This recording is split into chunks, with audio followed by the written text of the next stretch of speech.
Hello, everyone, and welcome back to this edition of Live Fully. This is a brief, deep dive into how to, so you can get to the other side of where you were stuck in whatever that question was that was coming up. The question that was coming up from our audience of listeners from the Balance Bully podcast that we release every Wednesday at 4 a.m. Eastern. So you have no excuses, no matter what your time zone is. Hint, hint, that was a small plug to make sure that you go and check out the Balance Bully podcast, just in case you haven't found your love affair with us yet. There's questions that get emailed to us that are sent over. Hey, Dell, welcome. This is exciting. We can see you in the chat. Sometimes we can't see it in StreamYard. So I'm excited that you're here. Thank you for joining us, Dell. Sometimes what comes up are questions from these powerful conversations when I get to interview phenomenal humans, like the phenomenal human I have on the right side of my screen right now. And one of them was how to get out of your own way, which Coach Jennie is an expert at. Coach Jennie, please explain to everyone who you are and why you do what you do in the world. You're so lovely, Naketa. Thank you for having me. So my name is Jennie Mustafa Julak, which is ridiculous. So everybody calls me Coach Jennie, and I help people who have what I call impatient ambition. Impatient ambition. People who have done some cool things, but they want to do so much more, and they'd like to do it yesterday, if not sooner, which I'm guessing is a lot of people that listen Absolutely. to Naketa. Am I right? Absolutely. And so I help them figure out how to stop squandering their potential by getting out of their own way so that they can go out and make it happen. Well, that sounds like you're talking to a lot of the people in our ecosystem, and sometimes even me, right? Like when I'm excited about something and creating a new project, give it to me, give it to me, give it to me right now. But the challenge that can come up, not even tapping on to what we all know as imposter syndrome, when we're not really believing in the attributes and accomplishments we already have that have set us up for powerful play moves going into the next level.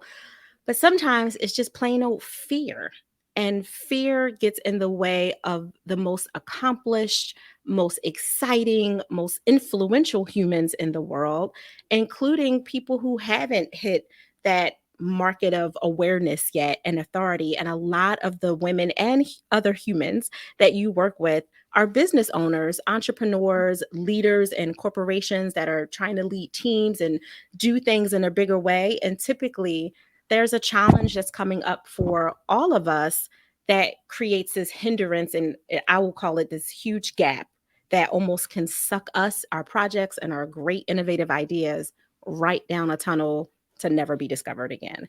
How are you helping people manage that fear as an individual? And then we'll get into when they're a couple, but as an individual. I mean, here's the thing. I feel like, in my experience, a lot of people who experience fear feel like a failure. Yeah. And I'm here to change that because fear is not a bad thing. It just is a thing. It's neutral, right?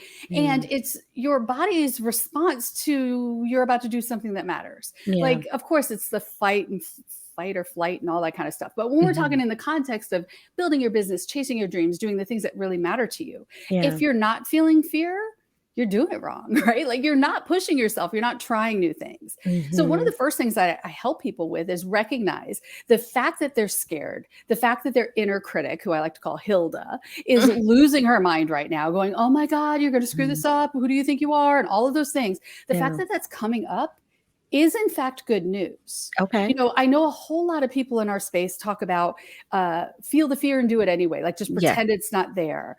Or they'll say, try to be fearless. Right. I think that's a fool's errand, in my opinion. I think what's important is to tune into that fear, to tune into that inner critic. Because once you understand it, you can undermine it. Yeah. I like that. First of all, I love your language. You're a wordsmith, and I'm a nerd, so I'm a nerd for words, baby. Right? Yes. Listen, see, even that. Come on, Coach Jennie, nerd for words. You see what I'm saying? You're just making up hashtags that I'm totally gonna borrow. Enjoy them. Totally borrow it.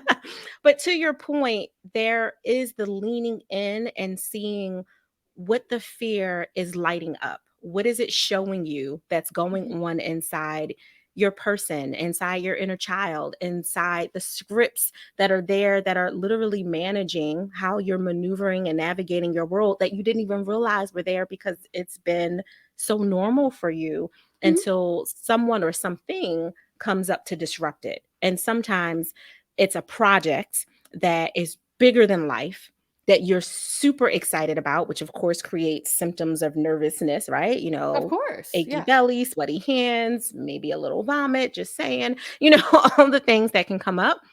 And I know with the program that you have, you're actually coaching people through that process, whatever project or new innovative idea or leadership challenge that they're currently stuck in and trying to figure out a new way to get from A to Z through that process. Can you share a little bit about why you chose to do the work that you're doing, where Hilda came from in the first place, which I love on so many levels, and what made you decide to create a safe space for people to literally get to the other side of that fear I through? love these questions. So, first of all, I got obsessed with this concept of Hilda from my very first coaching client. My Mhm. first coaching client back in 2006. I've been at this a while.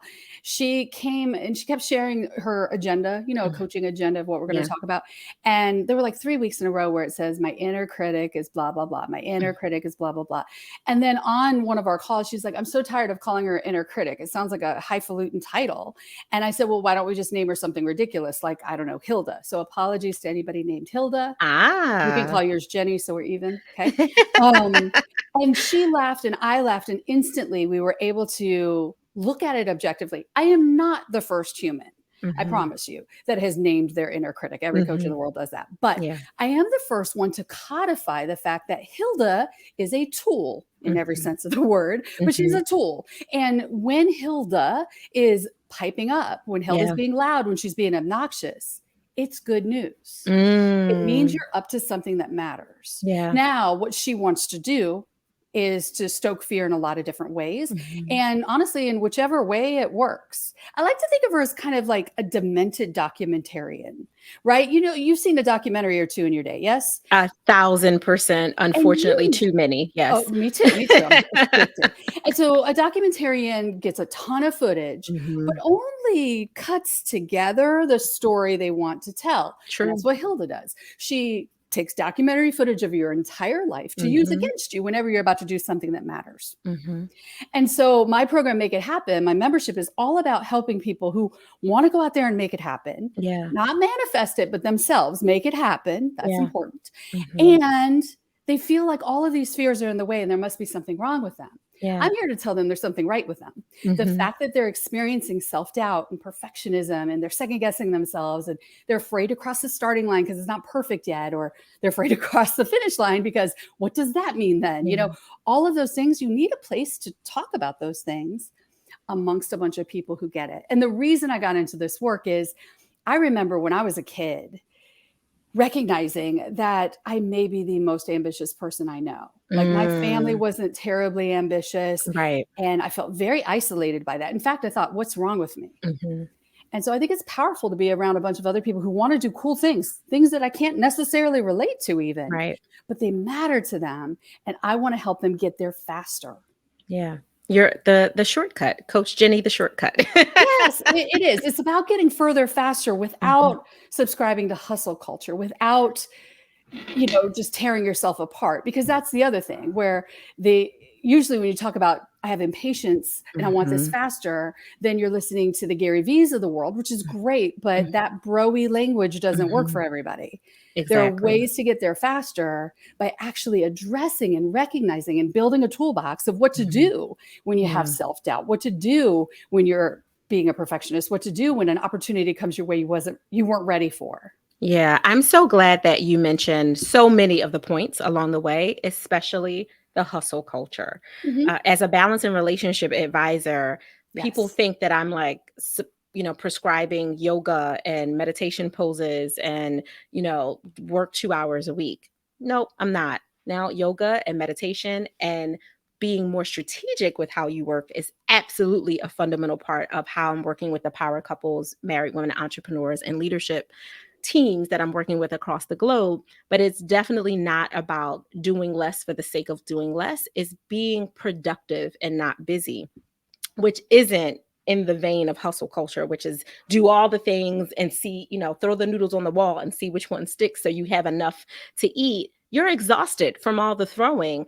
Oh And God, yeah. you know what I mean? And most of the time, by the time you can eat, you don't even want the food and you can't enjoy it and you're not appreciative of it because you're exhausted, which is the opposite of what I'm teaching all the humans around the way. Something that comes up a lot for power couples specifically, because they're not all celebrities. Many of them are the makers of the microphone foam behind the scenes that are dominating the waves that you and I would never know unless we're big on finding out who makes microphones, right? Like, or Right. all the pieces of the things that we use in our everyday lives.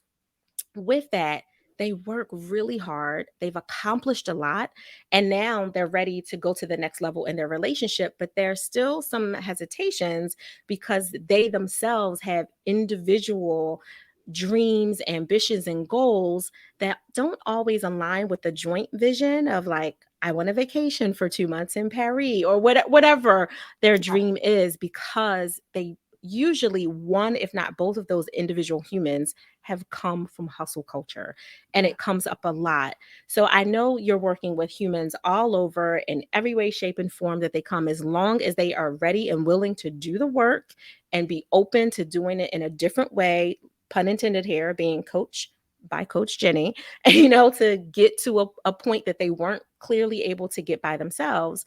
Are you seeing any differences in how fear is trying to take over when you're working with someone who's in a monogamous relationship, who has a partner to go home to every day, that has other commitments outside of the project, the goal, the milestone that they're trying to reach? Are you seeing that in a different way? Oh, absolutely. I find it's really interesting. And Naketa, that my wife Mhm. last year, so we're Mhm. coming up on 1 year, she Yeah. just joined my business full time last year Yes. as the CEO of my Mhm. business after me running solo for 15 years.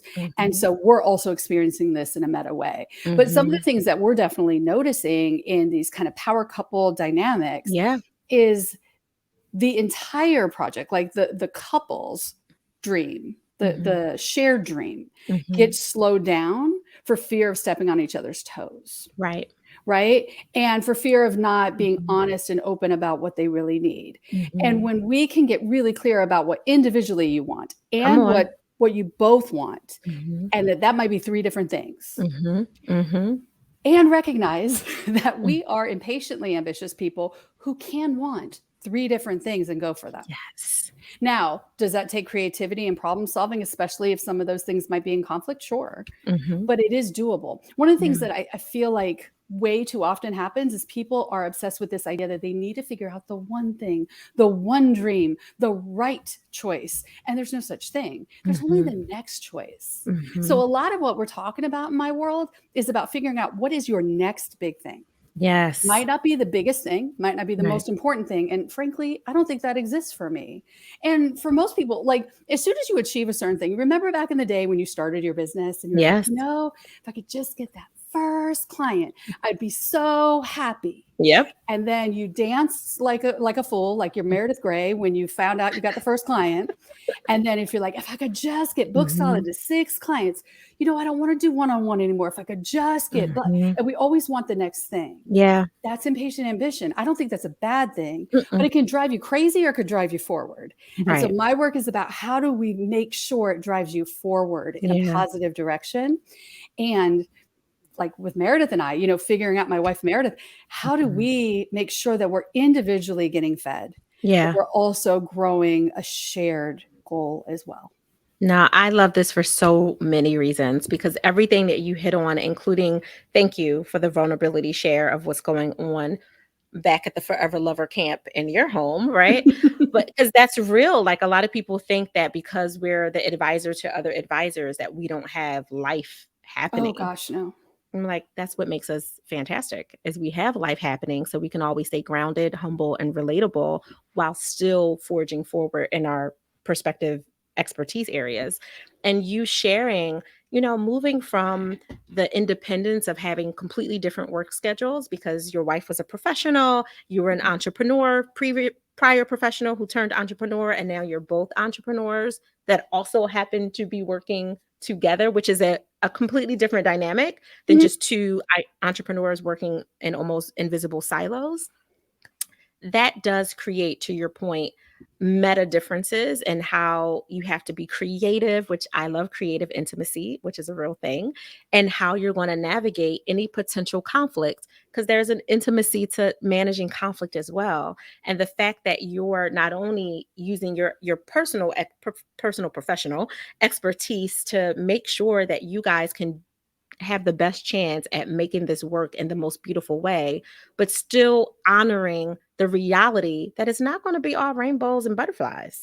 Oh, Right? no, no, no, no. Because I mean, well, first of all, a couple pieces of context. Mhm. One, when we decided to do this, we couldn't technically afford it. Like, we Mhm. couldn't maintain our lifestyle in our fancy Mhm. pants Los Angeles apartment and her Mhm. leave her career. We Yeah. couldn't afford that. But the pandemic, the great pause, as we Mm. like to call it, inspired her to say, I'm done being an educator. She had been Yeah. an assistant principal enough. And she Mhm. wanted to join the business, but we couldn't maintain this Mhm. lifestyle and just turn that financial oxygen off. So Yes. what we had to do is get creative, and we Yeah. moved into an Airstream. So Mhm. we navigated our first few months living in a 112 square foot Airstream, That's both love. being very much indoor girls, not having Mhm. a clue what we're doing, and just figuring it out. And I had the harder time with it. For Yeah. 15 years, I called Mm. all the shots. Yeah. And now if she had a question about how does this work or can you Mhm. share with me, I got very defensive. So Mhm. we have been really open and honest about that with our members. And that's Mhm. really important because we're not over here walking on water. I think that's the thing about the coaching industry that grosses Come me out. on. You're not Mhm. going to see us going, here's my Maserati, and look how I am Yes. so fabulous. And you too can be just like me by Tuesday if you do what I do. That crap is got to end. What we are saying is we are out there making it happen too. Yeah. Come along for the ride. But this Yes. is our version. What's your version? Right. And we're not teaching anybody how to do it our way. We're helping them figure out their way. Yes. Ah! Mic drop. Hold on. The puppy's probably going to run when I do this, but all I like day. that. Coach Jennie, where can people find out more information about you, your work, Hilda, and how to make it happen? Oh, I love that. Thanks for asking. So I'm Coach Jennie, however this is spelled here, with the IE pretty much everywhere. So my website is coachjennie.com. But where I would send you first, if you're like, I'm kind of picking up what she's putting down, I want to know more about fears, go to Mhm. tackleyourfears.com. There's a free workbook called Tackle Your Fears Yeah. that show you how I like to think through fears and not just feel my way through them or pretend they're not there. Right. If you like that tool, then you're going to enjoy hanging out with me, and I would love to work with you. That's what I'm talking about. This is how you live fully, people. When you show up for yourself and you open yourself up to the reality that the smartest people have smarter people in their ecosystem. Thank Mhm. you, Coach Jennie, for being in my ecosystem. I appreciate you. A pure shout out to Annie P. Ruggles, who Yay. introduced us, Thank you, right? Annie. Oh Thank my you, gosh. Yes, I'm so delighted that I've Annie. gotten to know you, Naketa, and really excited to be part of your world now. Thank you so much. You have been such a brilliant value add to everyone right here on LinkedIn and on Twitter, because that's where we're sharing, and anywhere else this goes out after. We appreciate you, and we look forward to more conversations on the Balance Boldly podcast, available everywhere.